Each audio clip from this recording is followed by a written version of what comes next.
তৃণমূলের গোষ্ঠীদ্বন্দ্বে উত্তপ্ত রাজারহাটের চাঁদপুর, যেখানে দলীয় কর্মীদের হাতেই উপপ্রধানের আক্রান্ত হওয়ার অভিযোগ। তার অনুগামীরা এমনই অভিযোগ করছেন এবং অঞ্চল সভাপতির অনুগামীদের বিরুদ্ধে অভিযোগ। প্রতিবাদী উপপ্রধানের অনুগামীরা শিকরপুর মোড়ে রাস্তাও অবরোধ করে।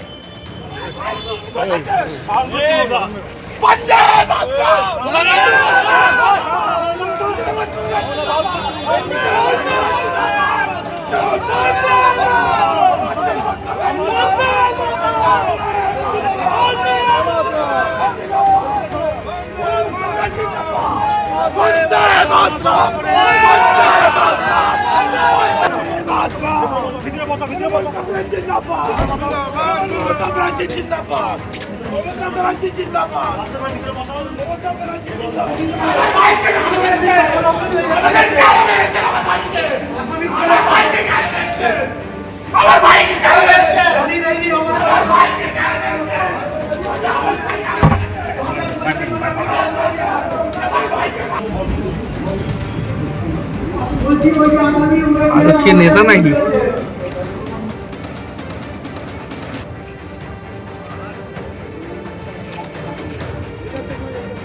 পরের খবরে আসবো। ফের আক্রান্ত হলেন ব্যবসায়ী। বাকিতে বিরিয়ানি না দেওয়ার জন্য মেরে মাথা ফাটিয়ে দেওয়া হয়েছে, এমনটাই অভিযোগ। এবং নিউ টাউনের সাপুরজিতে এই ঘটনা ঘটেছে। বাকিতে 10 প্লেট বিরিয়ানি দাবি করা হয়েছিল এবং তা দিতে অস্বীকার করার জন্য দোকানে ভাঙচুরেরও অভিযোগ অজয় সর্দারের বিরুদ্ধে। মালিক রূপম বিশ্বাস দোকানের উইকেট দিয়ে মেরে তার মাথা ফাটিয়ে দেওয়া হয় বলে অভিযোগ। টেকনোসিটি থানায় এ নিয়ে অভিযোগ দায়ের হয়েছে এবং তদন্তে নেমেছে পুলিশ। তবে এখনো পর্যন্ত অভিযুক্ত অধরা। 10 প্লেট বিরিয়ানি দিতে। এবার আমরা তখন বললাম যে 10 প্লেট বিরিয়ানি কিভাবে দেবো তোকে, ফ্রি আমি দিতে পারবো না ভাই, পয়সা দিতে হবে। বলতেই ও হাঁড়ি কুড়ি যত আমার দোকানের ছিল সব ভাঙচুর করে। হাতে একটা উইকেট ছিল, উইকেটের বাড়ি আমার মাথায় মারে, আমাকে মেরে ফেলার একটা ছিল। আমি সঙ্গে সঙ্গে রক্তাক্ত অবস্থায় লুটিয়ে পড়ি। যেভাবে সন্ত্রাসবাদীরা ঘুরে বেড়াচ্ছে, যেভাবে যা কিছু চলছে, মানে এর কি কোনো পরিণতি নেই, কোনো কিছু নেই। মানে যখন তখন এসে চড়াও হচ্ছে, মারছে, ধরছে। টেলিফোনে রয়েছেন আমাদের সঙ্গে প্রতিনিধি হিন্দল দে। হিন্দল, বাকিতে বিরিয়ানি না দেওয়ার জন্য এক ব্যবসায়ীর এইভাবে মেরে মাথা ফাটিয়ে দেওয়া হলো, অভিযুক্তের কোনো খোঁজ কি পাওয়া গিয়েছে এখনো পর্যন্ত?